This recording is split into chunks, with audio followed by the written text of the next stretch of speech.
走进现实生活，讲述离奇故事。大家好，我是小陈，欢迎观看陈峰故事。这天上午10点多，家住陕市北山镇余家村的老汉余老怪，又赶着他的羊群去放羊。在经过一段新修的公路上时，只见远处飞快地驶过来一辆轿车。余老怪见状，赶快过去轰赶他的羊群。可那羊它毕竟不是人，总有那么几只不太听话的。有一只羊已经下了公路，却突然又拐了回来，而轿车在新修的公路上也是如鱼得水，人车稀少，速度飞快，终因来不及刹车，把那只突然又跑到路上的羊给撞飞了。轿车停下后，余老怪准备上前和司机理论，但还没等余老怪走到跟前呢，车上便下来一个20来岁的小伙子。小伙子一下车就冲着余老怪喊道：“谁让你在公路上放羊呢？看把我的车碰的！”余老怪今年78了，由于家庭贫困，一辈子都没娶上个媳妇，现在年龄这么大了，身边也没个人照顾，平时就以养着10几只羊为生。这几只羊可是他的命根子呀，本来心里正难受呢，又听见小伙子这样说，就更不乐意了，指责小伙子道：“你开车开得那么快，把我的羊给撞死了，竟然还怪我！你早该看见这些羊啊，看见又怎么样？你的羊乱跑就是该死，我全指望着这点羊生活呢，你把我的羊撞死了，你得赔给我钱，我也不讹你。这一只羊本来差不多值2000呢，你至少得给我1500。别说你那几只该死的羊了，我就是把你撞飞了，也不会赔给你1分，还要1500。我的车修还得2万呢，你给我拿2万块钱修车钱，要不然我把你的羊全部给你弄了。”余老怪还想争论，可是开口刚说出一个字，小伙子就骂道：“少特么在这儿给我啰嗦呀，老头！我还急着办事呢，这2天把钱给我准备好，我到你家里拿，要是不准备，我就到你家去牵你的羊。”说完，小伙子钻到车里发动引擎。余老怪一见，赶忙去站到车前面挡住去路。小伙子按了几下喇叭，余老怪靠在车头上一动不动。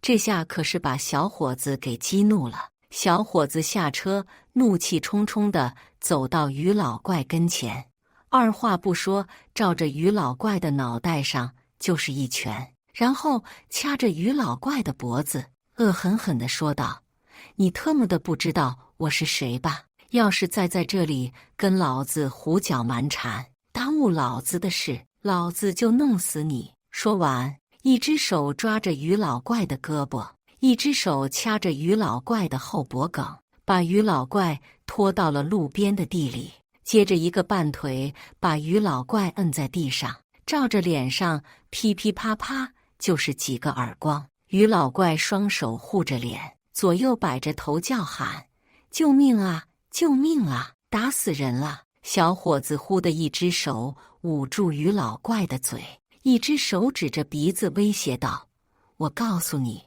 你要是再耽误老子的事，今天就真特么把你弄死在这儿。”然后起身又往余老怪腿上跺了2下。“记住啊，这2天把钱给我准备好。”说完，起身上路，开着车扬长而去。虽说余老怪辛苦了一辈子，平时看上去身子骨还算可以，但毕竟是已经70、80岁的老人家了，怎么经得住一个年轻小伙子这样没轻没重的碾压？余老怪在地上躺了半个多小时，才慢慢地从地上爬起来。无助的余老怪两眼含泪坐在公路边上休息了一会，然后又费力巴叉地把死羊装上破旧的3轮车，含着眼泪蹬着3轮回了村。就在余老怪经过村长余长林家门口的时候，看到那辆撞死了他的羊的车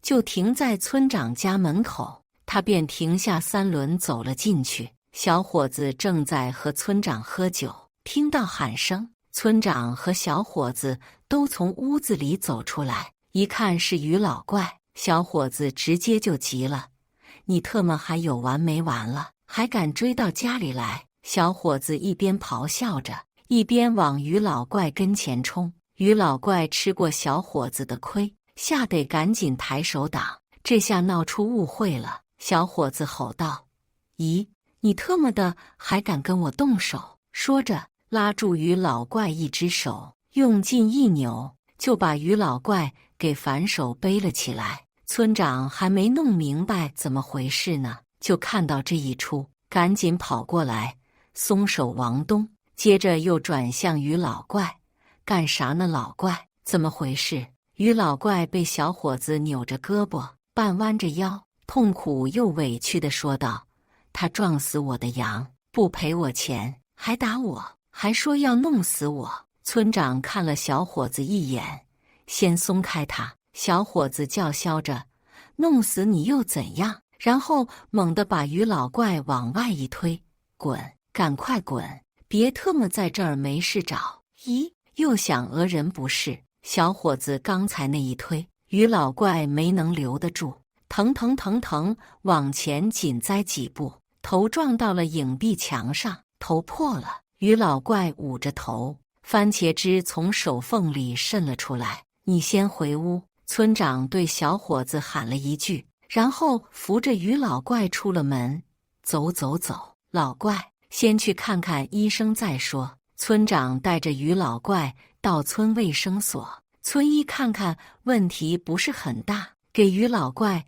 做了简单的处理。接着村长又把于老怪送回家里。在路上，于老怪给村长说了事情的经过。村长听后掏出500块钱交给于老怪：“老怪呀，我看这事就这样算了，那可是镇长的儿子，在咱这个地方谁能惹得起呀？这500块钱算我替他赔偿给你的，一会儿我再安排人去把你的羊赶回来，你在家里歇2天，就这样了呀。”说完，村长转身走了。第二天，于老怪蹬着破3轮去了镇上，可是找谁都不管，折腾了一大上午，什么结果都没捞着，最后还被镇长王伟江派人给架出了大院，挡在了大院外面。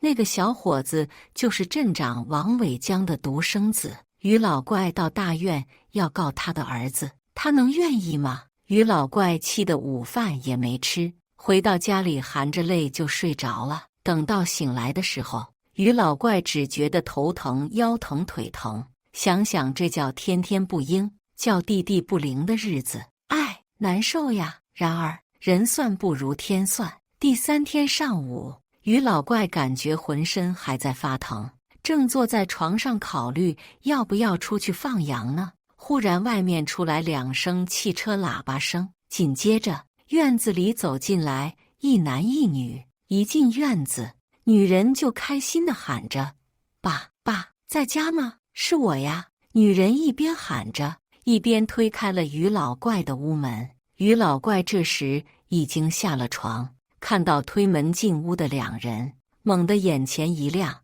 是文霞和长志呀！你们可回来了！说着拉起2个人的手，眼泪噼里啪啦地掉了下来。来的人是于老怪的养女王文霞和她的丈夫陈长志，2个人今天是来给予老怪报喜的。可是进屋一看到义父这个样子，心疼得不得了，赶忙问于老怪是怎么回事。于老怪委屈地把事情经过给女儿女婿说了一遍。听完于老怪的讲述，王文霞和陈长志均是义愤填膺。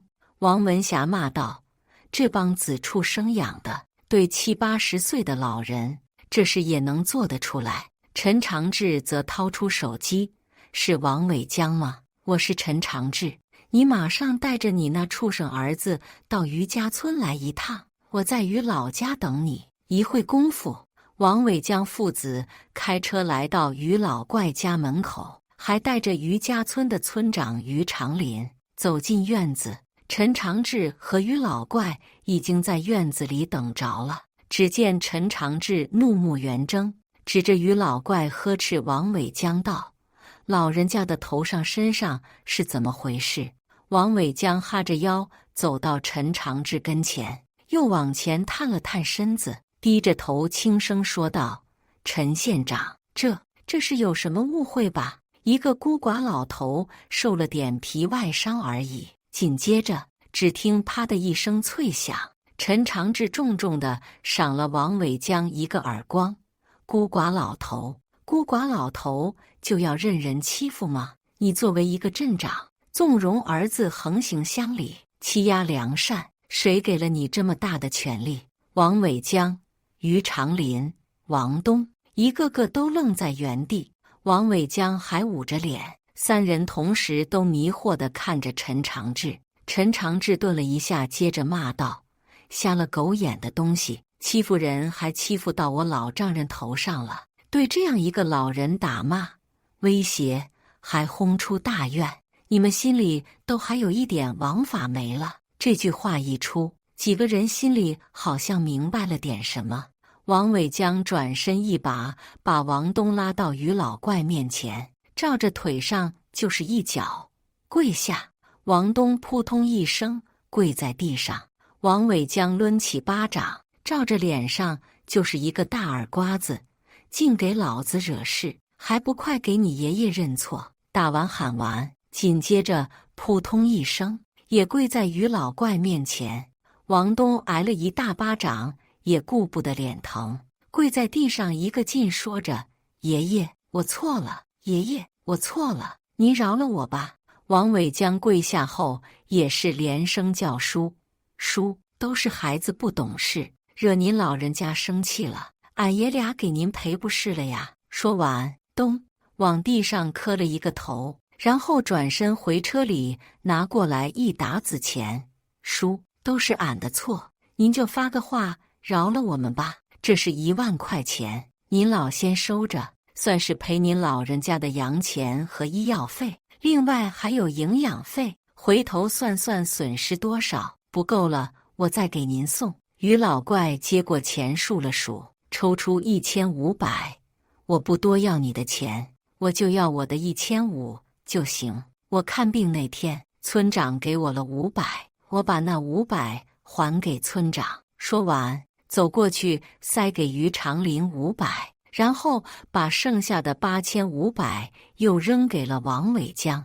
王伟江和于长林都看向陈长志。陈长志说话还带着气：“事情该怎么样就怎么样，不该要的就是不能要。你们谁的钱谁收起来，先回去吧。”几个灰溜溜的离开于老怪的家，心中甚是纳闷：于老怪怎么会有个县长女婿呢？原来呀，王文霞原本是邻村的，原始家庭和于老怪的情况差不多，都是生活非常困难。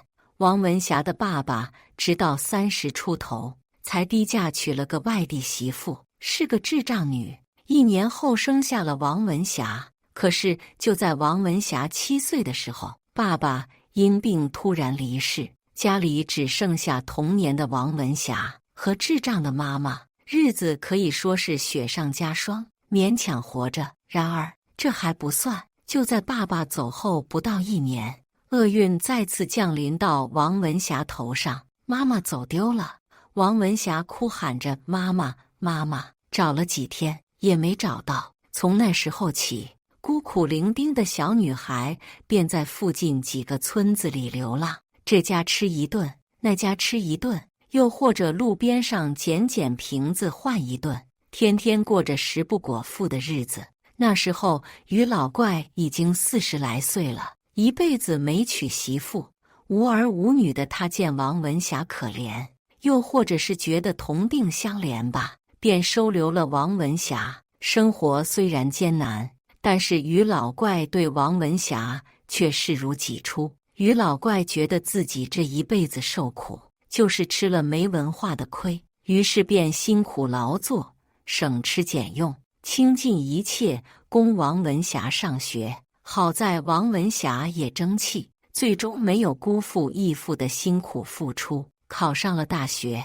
走出了那个让他满怀心酸的偏僻山村。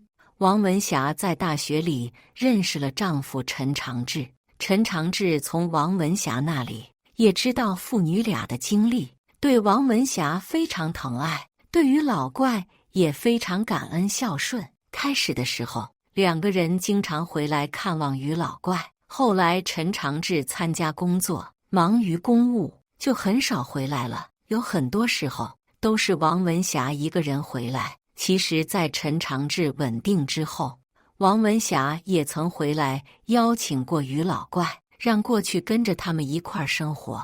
可是于老怪就是舍不得这个他生活了一辈子的地方，总是找各种理由推脱。最终于老怪没有去女儿那里，而是在家以养羊为生。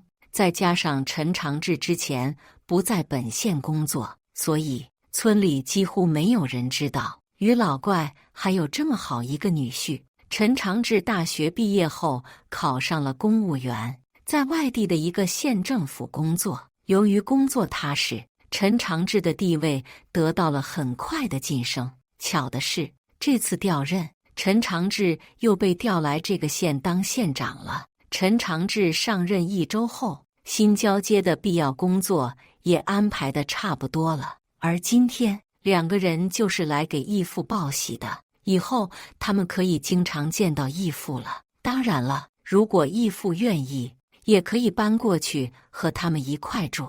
但没想到歪打正着，正好遇到这件子事。1周后，王伟江被免去镇长职务，儿子王东被刑拘。感谢大家的观看，欢迎大家在下方评论区讨论。如果你喜欢这类故事，记得点击订阅陈峰故事，并分享给更多的人，这会对我帮助很大。再次感谢大家的观看。